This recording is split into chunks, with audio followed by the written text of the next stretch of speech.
Welcome to the Leadership Purpose with Robin podcast. I'm your host, Robin L. Owens, PhD, and this is where we dive in each week to give advice, tools, and tips for high-achieving women leaders, and we talk about leadership purpose and its importance for you. I am a college professor, and when I am not doing that, I am speaking, writing, coaching, mentoring, and teaching high-achieving women leaders how to find, and not only find, but how to stay in alignment with their leadership purpose so they can make a meaningful difference right there in their career, leadership, or business. Okay, let's dive in. Hi, everyone. Welcome back to another episode of the Leadership Purpose with Dr. Robin podcast. I'm so glad you're here, and I'm so glad you take time out of your schedule to listen in. And today we have an exciting guest. We are talking to Julie Bartkus. Now, let me tell you a little bit about Julie. Julie is an award-winning business owner, and she's the founder of the Workplace Detox movement. She's also an internationally known speaker, coach, and best-selling author. For more than 20 years, she's been helping leaders across the globe experience a workplace detox so they can cultivate a more harmonious workplace culture that leads to higher productivity, staff retention, and profit. Julie is a serial entrepreneur, and today her greatest joy comes from helping business owners and leaders transform their mindsets, reconnect with the heart of their business, and achieve great financial success. She believes that if a leader is authentically and genuinely happy in their own life, they'll have a strong foundation in place for cultivating a happy, healthy, thriving team, which definitely comes full circle, feeding into the leader's continued happiness and success. And we love happiness and success. So welcome, Julie Bartkus. Woo! It's so good to be here. Thank you for having me. I'm glad you're here. You're here and taking time out of all your detoxing to, to share with us. So I read a little bit from your bio, but tell everyone a little bit more about you and the work you do. Yeah, as I've been doing this for over 20 years, really became fascinated with workplace motivation when I was an employee, and I was in corporate for 8 years, retail, childcare, amongst various other positions.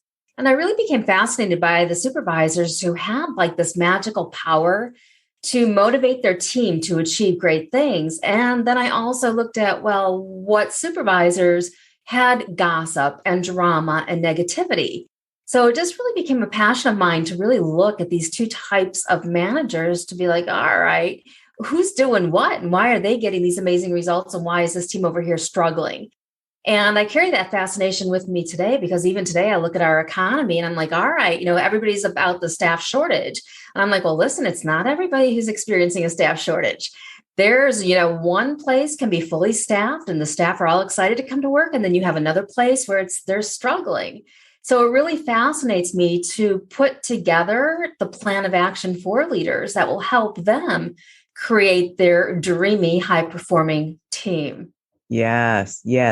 And what drove you to this work early on? What really drove you to this work? Okay. So I was always fascinated by it, but in my late 20s, I was going through a divorce, tough, abusive situation. And I remember I started thinking about like, wow, well, isn't something different possible? And I remember heading over to Barnes and Noble, the day when you could just go to Barnes and Noble and it could be your Friday night date night at Barnes and Noble. And I go to Barnes and Noble and these books started calling to me. And I started reading books by Les Brown and Zig Ziglar and Og Mandino and others, and their words. And I didn't stop at the books. I started getting the audio programs, but their words started to change my life. And I thought to myself, man, this would be like the most amazing thing to do is to speak and to have my words change somebody else's life. So not only was I fascinated by workplaces, but I was also fascinated by the speaking industry and by using my own words to really motivate and inspire others. And your family will only tolerate it for so long when you start doing the motivational thing with them. But what I did find is that, I left corporate after having just a ton of different supervisors, really studying. And I left corporate. I'm like, you know what? I'm going to speak. I start talking to organizations and I started talking to anybody and everybody who was willing to listen. Had my own radio show where I got to interview Les Brown, Og Mandino, and Zig Ziglar. So I started my own radio program, interviewed these guys who changed my life. And I'm like, yep, now I'm at the top of the world. I had a lot to learn at that point. But I just remember creating that opportunity for myself. I got a featured column in the regular magazine in the Boston area. And it just became fascinating to me, writing and speaking and taking my life lessons and helping others with them. But I started speaking to anybody and everybody who'd be willing to listen, including the old guys. And at the time, they were pretty old to me, but the old guys at the Rotary. And I would go and talk about workplace gossip or talk about performance, talk about self-motivation, which is a big core piece of the work that I do. Because even if we're looking at teams, it still always comes back to who the leader is being and what's their motivation like and what's their mindset like. Yes. And I love the way to hear the story about how you were able to interview your own hero, so to speak. Right. You were determined. I was bold. I was like, bold. I'm like, wow. And committed. And now you've been doing this all these years, helping workplaces and help folks in workplaces. This is, I would imagine, a constant struggle, so to speak, because from then to now, the core of a workplace is its people, right? Yeah. And relationships these days are so incredibly important. I think a lot of times we forget, those interpersonal skills, those soft skills, those necessary skills that are so critical to our organization being successful. Yes. Tell us what you enjoy about your work the most and why. Well, I'm blown away at how amazing our universe is. And I love studying abundance in addition to the work that I do. I'm a huge fan of prosperity and manifestation and some of those more woo-woo terms. And I think that they play a foundational piece in what you're able to make happen in your workplace. So I get really turned on when I am perfectly aligned with clients and they start with me and they get these amazing results. Like one of my clients just went from hearing crickets when he put his help wanted ad out there to getting 40 people to reply to the ad in 2 days after one coaching session. Wow. And when I get on the call and he's skeptical to work with me, but then after the first call, he's got his hands raised above his head, like, woo, like he's Rocky. I'm like, all right. Because, there's so many businesses that are struggling because they don't have the staff in place to support the people who want to come in and utilize their service or consume their goods. So we think that we're stuck in this economy. But I tell you what, it's just kind of like Napoleon Hill wrote in the book Think and Grow Rich many, many moons ago, where they studied businesses and successful businesses and unsuccessful businesses during the time of the Great Depression. And he's like, there's businesses right now that are making multi-millions of dollars. And I think the same thing is true right now, is that there are organizations, like I said earlier, that are fully staffed, that aren't struggling to find the right people. And to see our leaders be able to turn that around is a very magical experience for me. And it's something that I just truly love. Yes, I hear the passion, and I'm sure we all can hear the passion in your voice, and I could actually see the glow on your face as you're talking about this, which is wonderful. So you've been doing this work for many years, as you said, and it started out when you were younger and determined.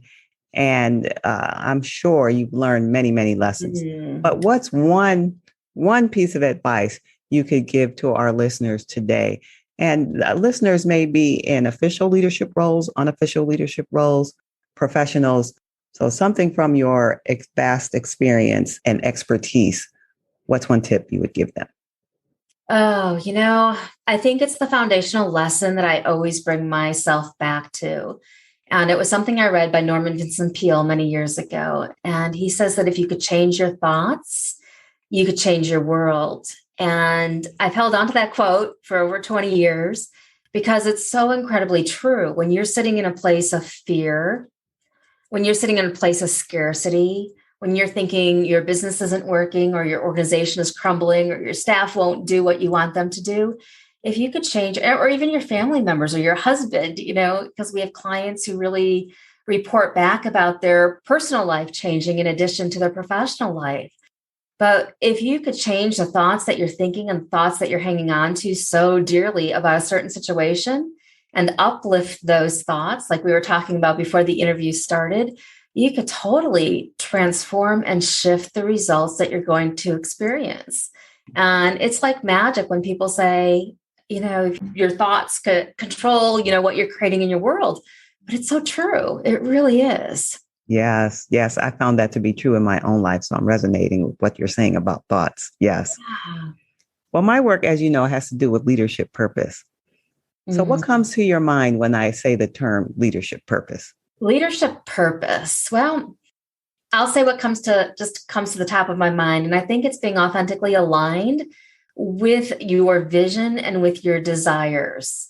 And so many times we're doing things because we think other people want us to do them, whether it's mom or dad or this boss or whoever.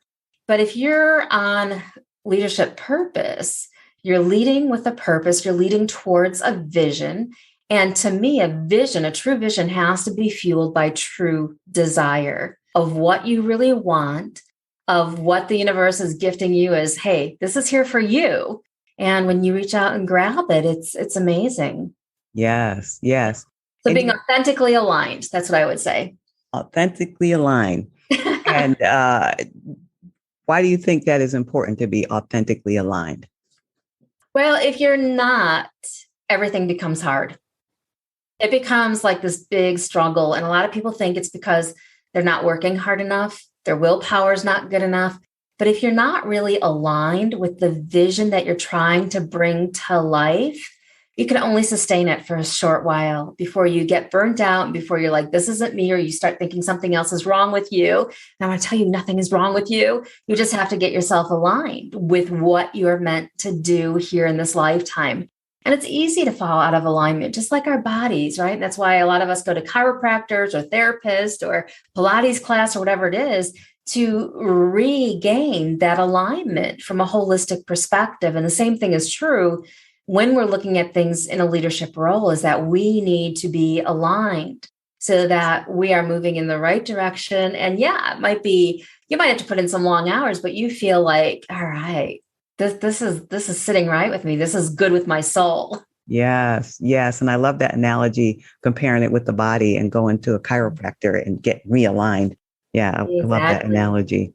Oh, Julie, cool. You have given us such rich nuggets already of wisdom, and we're coming to the end of our time here. But there might be happen. I know the time goes by so fast. It does. And I'm convinced someone's listening and say, I want to hear more about Julie, and I want to hear more from Julie. And for those who are thinking that right now, how can they be in touch with you and hear more about you and learn more about the work you're doing? Sure. Come on over to juliebartkus.com, JULIEBART as in Tom, KUS. And we actually have an application there for you. So if you're looking to build a team or start that process, you could actually get a free Getting Unstuck consultation, which will help you get your game plan in place to create your dream team. That sounds awesome. Yeah. Julie, this has been fabulous. I can't wait to hear more. I'm going to be looking into your work and taking it for myself. So thank you for taking time out of your busy schedule and bringing your rich joy and passion that's coming through the airwaves right now. Well, thank you for having me. I think this podcast is fantastic and a great resource to serve people. And I could tell your passion and, can't wait for that book to come out. Coming soon. All right, everyone. This is the end of our episode. You may be in contact with me at robinlowens.com, or on social media, Robin L. Owens, PhD. And until next time, this is Dr. Robin.